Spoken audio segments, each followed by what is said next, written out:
Hello दोस्तों, welcome two ohm अध्ययन मंत्रा YouTube channel.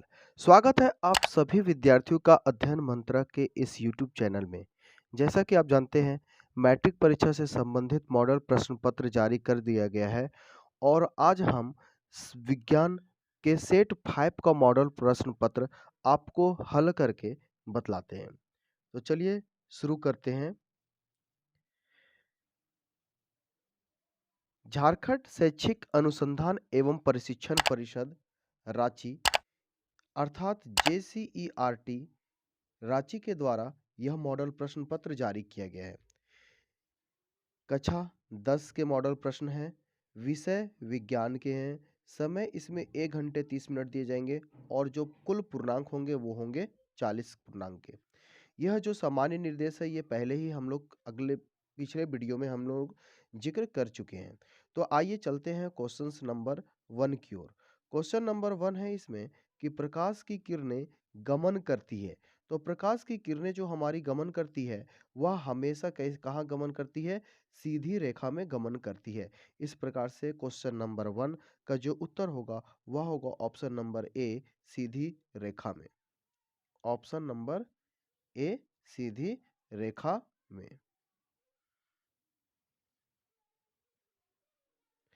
Question number 2 की ओर चलते हैं। क्वेश्चन नंबर 2 है कि प्रावर्तन के नियम लागू होते हैं।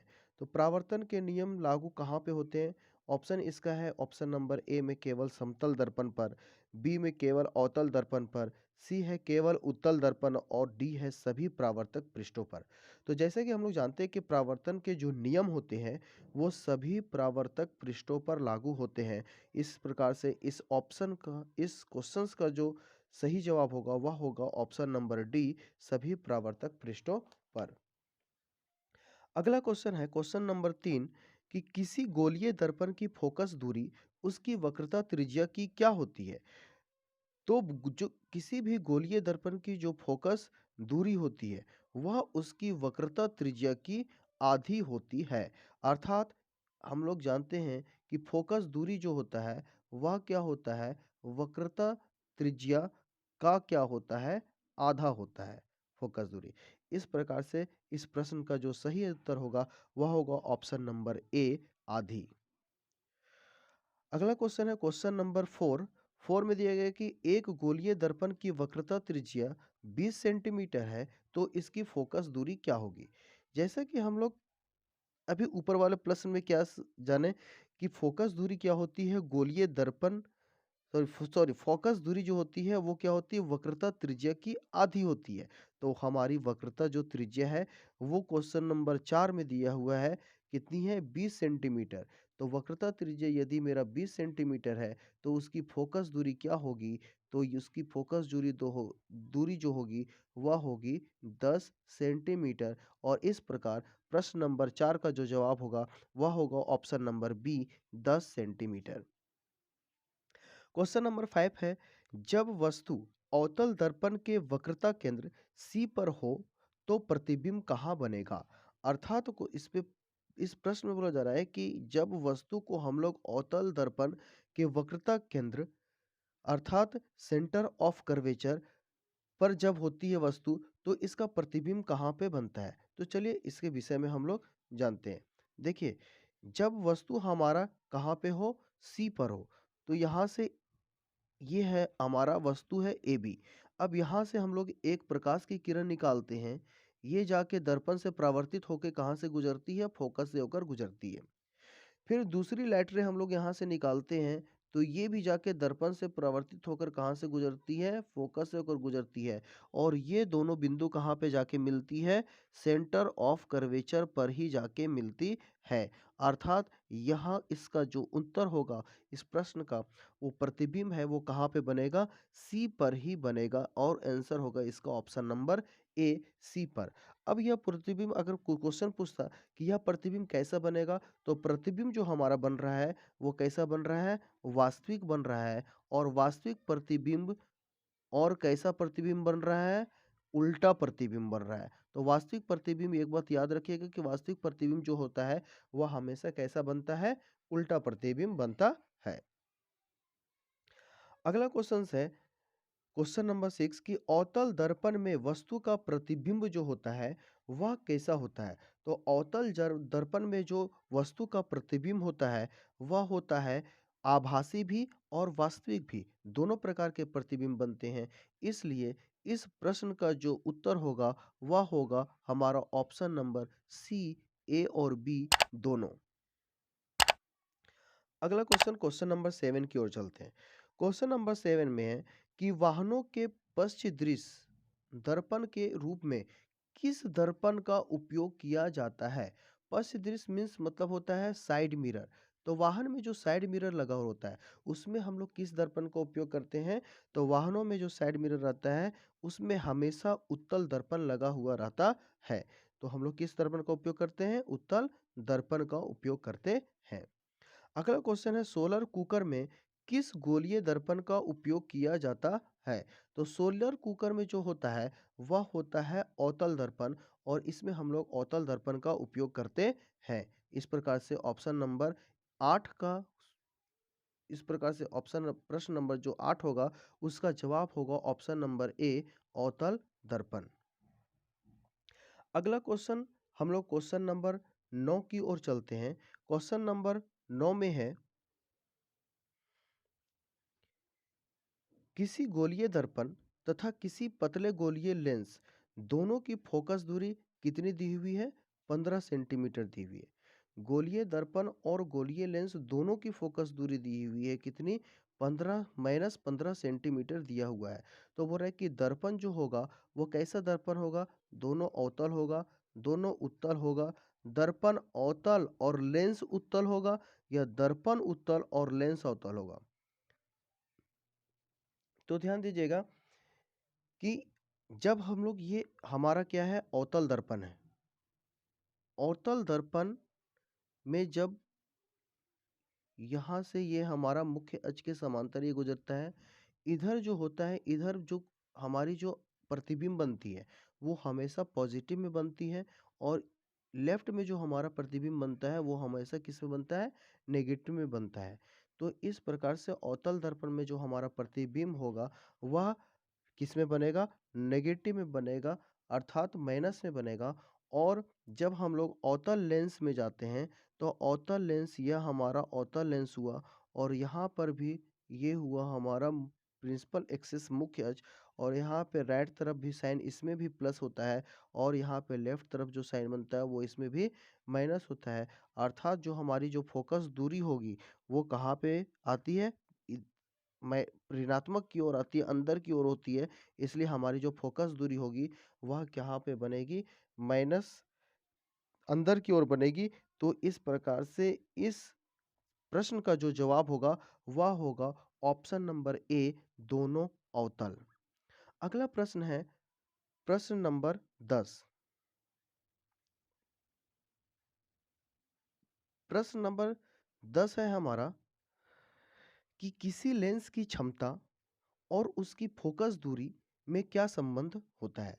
तो हम जानते हैं कि किसी भी लेंस की क्षमता और फोकस दूरी जो होती है, तो लेंस की क्षमता जो होती है वह फोकस दूरी का व्युत्क्रम होता है, मतलब 1/फोकसांतर होता है और इस प्रकार से ऑप्शन नंबर ए जो होगा वह इस प्रश्न का सही जवाब होगा।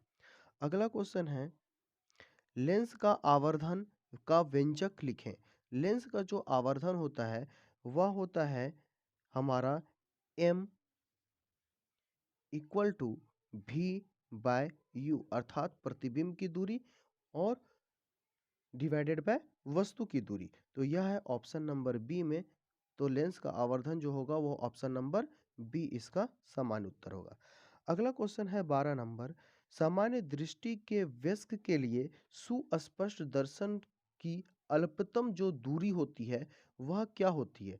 तो सामान्य दृष्टि के जो वयस्क होते हैं उसकी जो सबसे निकटतम दूरी होती है वह होती है 25 सेंटीमीटर और यह हमारा ऑप्शन नंबर सी में है दिया हुआ 25 सेंटीमीटर। इसलिए इस प्रश्न का जो जवाब होगा वह होगा ऑप्शन नंबर सी 25 सेंटीमीटर। अगला है 13 नंबर क्वेश्चन नंबर 13 है नेत्र के द्वारा किसी वस्तु का कैसा प्रतिबिंब बनता है? तो नेत्र के द्वारा जो होता है वह प्रतिबिंब बनता है वास्तविक एवं उल्टा। यह वास्तविक एवं कैसा प्रतिबिंब बनता है? वास्तविक एवं उल्टा प्रतिबिंब बनता है। जैसे यह है हमारा नेत्र,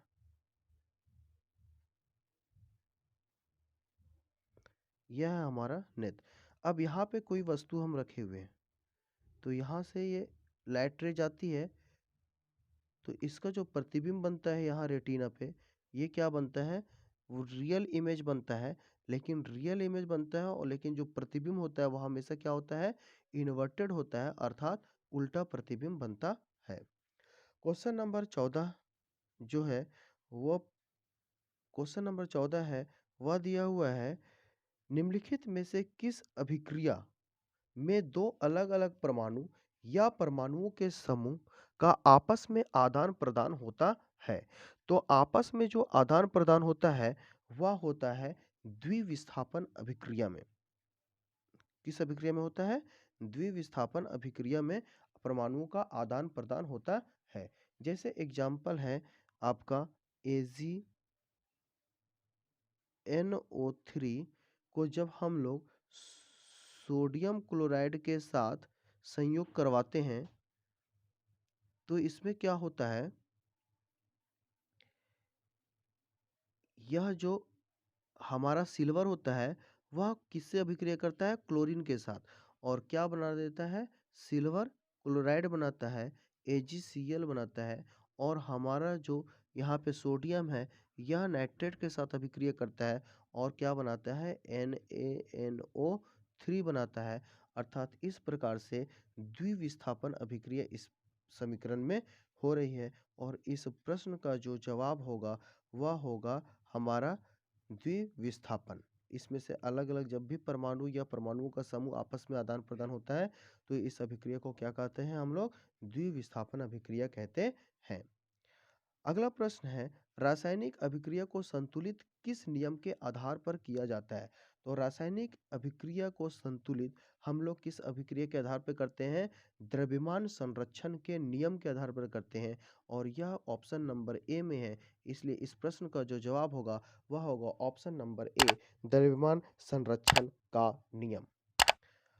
अगले प्रश्न की ओर चलते हैं। प्रश्न नंबर 16 में दिया हुआ है, उपचयन में क्या होती है? तो उपचयन में ऑप्शन है ऑक्सीजन की वृद्धि होती है, हाइड्रोजन की वृद्धि होती है, ऑप्शन नंबर सी है ऑक्सीजन की कमी होती है और ऑप्शन नंबर डी है ऑक्सीजन और हाइड्रोजन दोनों की वृद्धि होती है।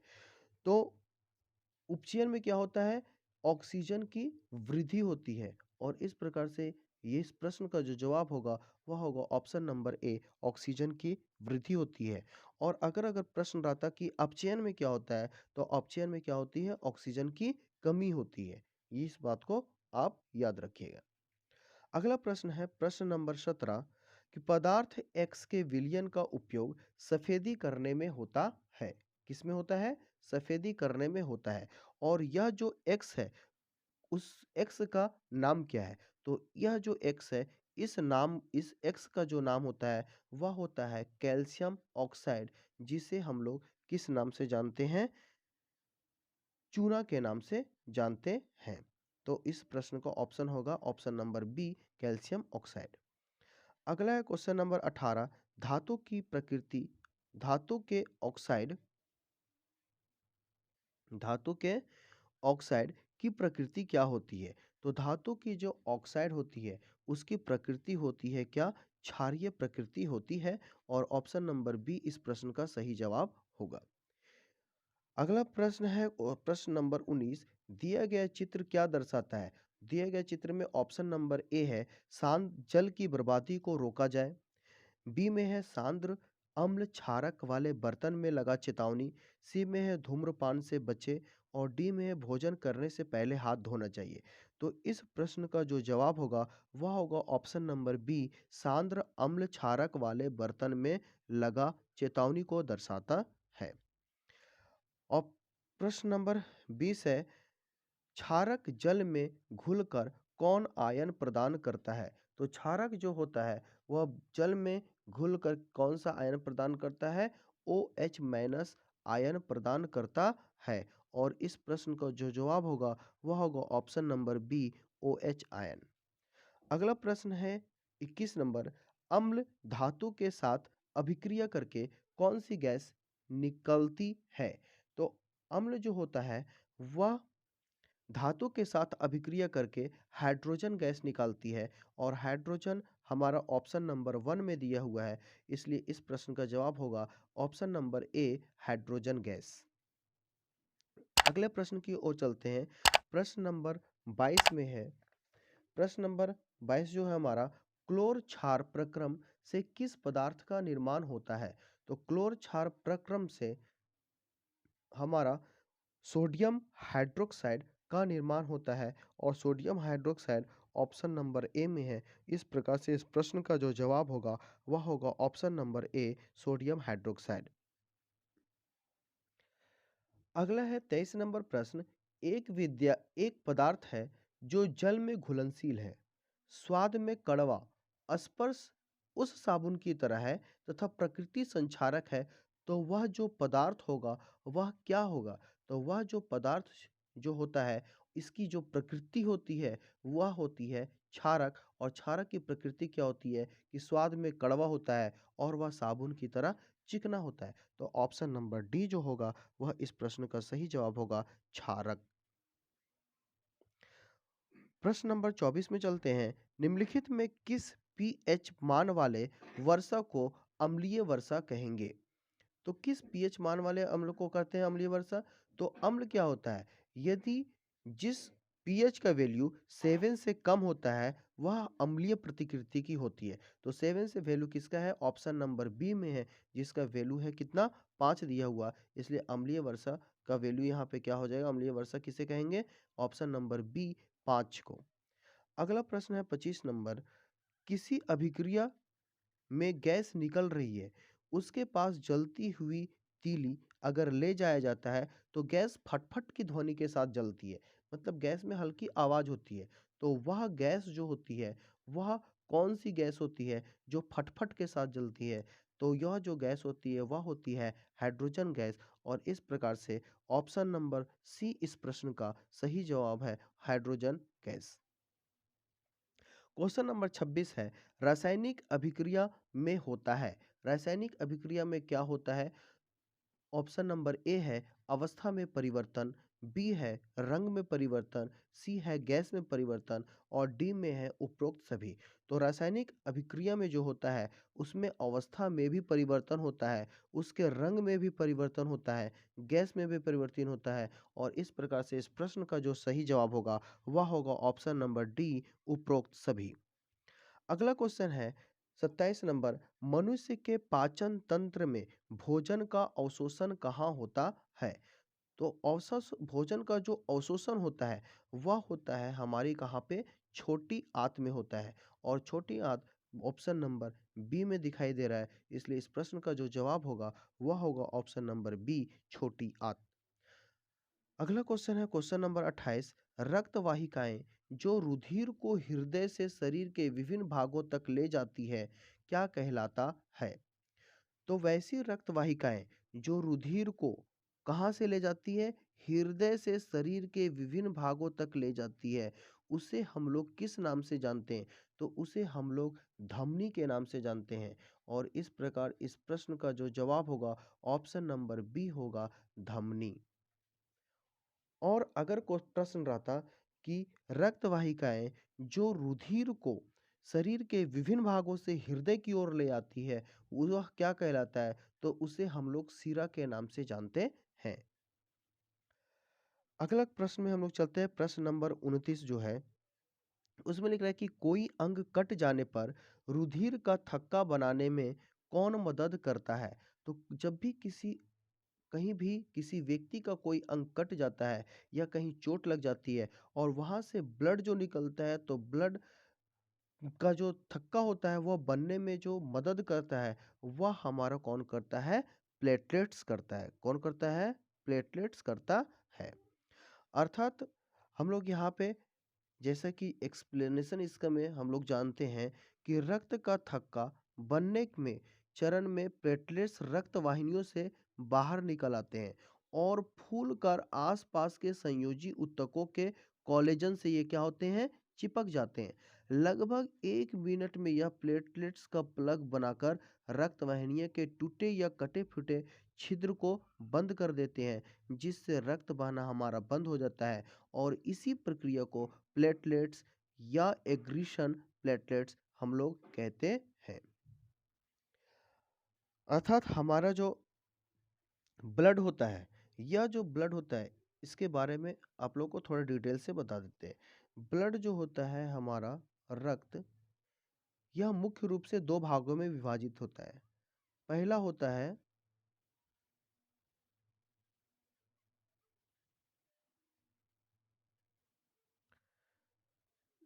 Plasma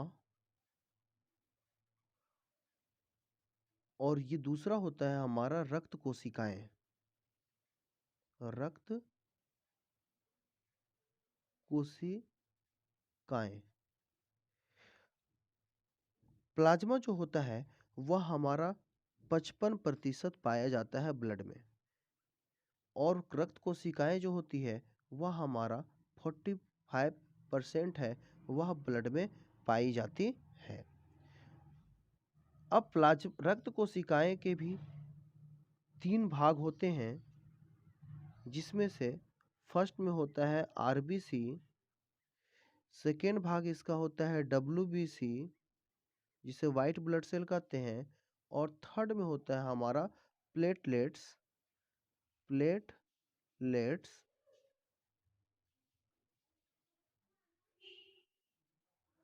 platelets. ठीक है, तो आरबीसी का वर्क क्या होता है? तो आरबीसी का जो वर्क होता है, यह क्या करता है, हमारे शरीर में हीमोग्लोबिन बनाने में मदद करता है।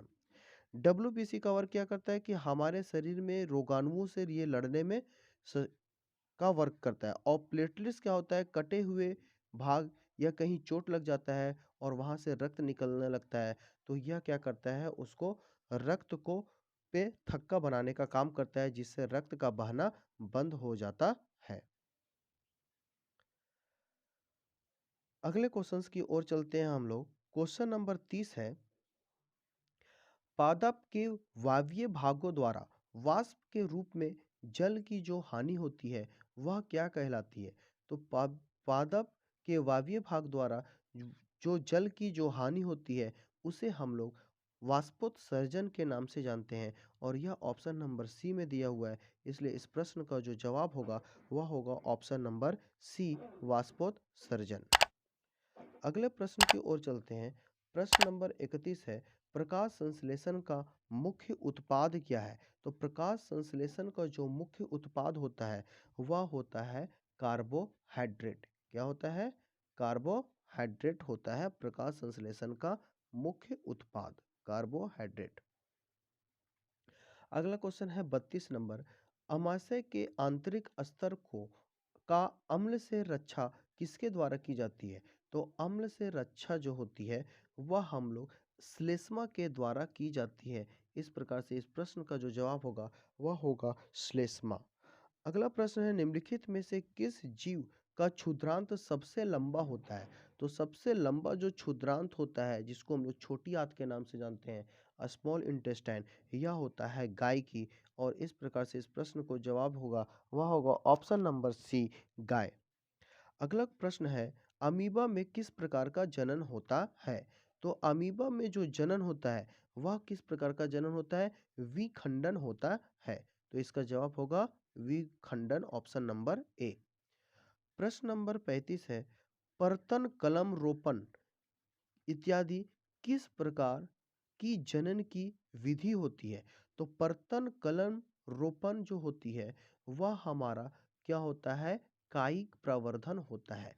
पर्तन कलम रोपण मतलब जैसे हम लोग गुलाब के पेड़ को, केले के पेड़ को हम लोग क्या करते हैं, लगा देते हैं कहीं भी, उसे हम लोग क्या करते हैं, कलम भी करके काट के भी लगाते हैं। और इस प्रकार की जो विधि होती है, इसको हम लोग कायिक प्रवर्धन के नाम से जानते हैं।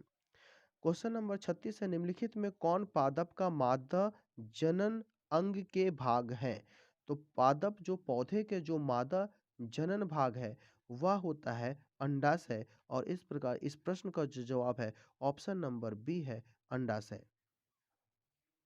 अगला क्वेश्चन है, निम्नलिखित में कौन लैंगिक संचरण रोग है? लैंगिक संचरण रोग इसमें से कौन-कौन से हैं? तो ऑप्शन नंबर ए है कैंसर, बी है टाइफाइड, सी है गोनोरिया और डी है कोरोना। तो कैंसर तो है नहीं, टाइफाइड भी नहीं है क्योंकि टाइफाइड किससे होता है? जीवाणु से होता है, ठीक है? कोरोना भी नहीं है, कोरोना विषाणु से होता है। तो हमारा जो लैंगिक संचरण रोग है, वह है गोनोरिया, ऑप्शन नंबर सी। लैंगिक संचरण रोग कौन-कौन से होते हैं? जैसे एड्स, सिफिलिस, क्लैमिडिया, सुजाक जिसको हम लोग गोनोरिया के नाम से जानते हैं, यौन संचारित बीमारी एसटीडी के साथ गर्भधारण, श्रोणि जलन बीमारी जिसको हम लोग पीआईडी भी बोलते हैं और योना त्वचा रोग जिसे हम लोग हर्पिस के नाम से जानते हैं, योनि त्वचा रोग को। तो यह जो बीमारियां होती हैं, यह होती है हमारा यौन जनित बीमारी जिसे हम लोग लैंगिक संचरण रोग के नाम से भी जानते हैं। अगला प्रश्न है शुक्राणु कहाँ उत्पन्न होते हैं? अगला प्रश्न क्या है? शुक्राणु कहाँ उत्पन्न होते हैं? ऑप्शन नंबर ए है इसका शुक्राशय, ऑप्शन नंबर बी है शुक्राणु वाहिनी, ऑप्शन नंबर सी है वृषण और ऑप्शन नंबर डी है प्रोटेस्ट ग्रंथि। तो इस प्रकार से इस प्रश्न का जो जवाब होगा वह होगा ऑप्शन नंबर सी, वृषण में शुक्राणु उत्पन्न होते हैं। क्वेश्चन नंबर 39 है तापीय विद्युत संयंत्र में क्या होती है? तो तापीय विद्युत संयंत्र में ऊष्मीय ऊर्जा विद्युत ऊर्जा में रूपांतरित होती है। तापीय विद्युत संयंत्र में क्या होती है? ऊष्मीय ऊर्जा कहाँ रूपांतरित होती है? विद्युत ऊर्जा में रूपांतरित होती है और इस प्रश्न का जवाब होगा ऑप्शन नंबर ए, ऊष्मीय ऊर्जा विद्युत ऊर्जा में रूपांतरित होती है। और इस सेट का जो आखिरी प्रश्न है वह है 40 नंबर, गोबर गैस को किस नाम से जाना जाता है? तो गोबर गैस को हम लोग जैव गैस के नाम से भी जानते हैं। इसका दूसरा नाम क्या है? जैव गैस। इस प्रकार से सेट 5 का प्रश्न हमने करवा दिया। आशा करते हैं आप सभी विद्यार्थियों को प्रश्न समझ में आया होगा और इसका एक्सप्लेनेशन भी अच्छा लगा होगा। तो आप सभी विद्यार्थियों को अगर यह अच्छा लगा हो तो कृपया लाइक एवं सब्सक्राइब के बटन को क्लिक करें। धन्यवाद।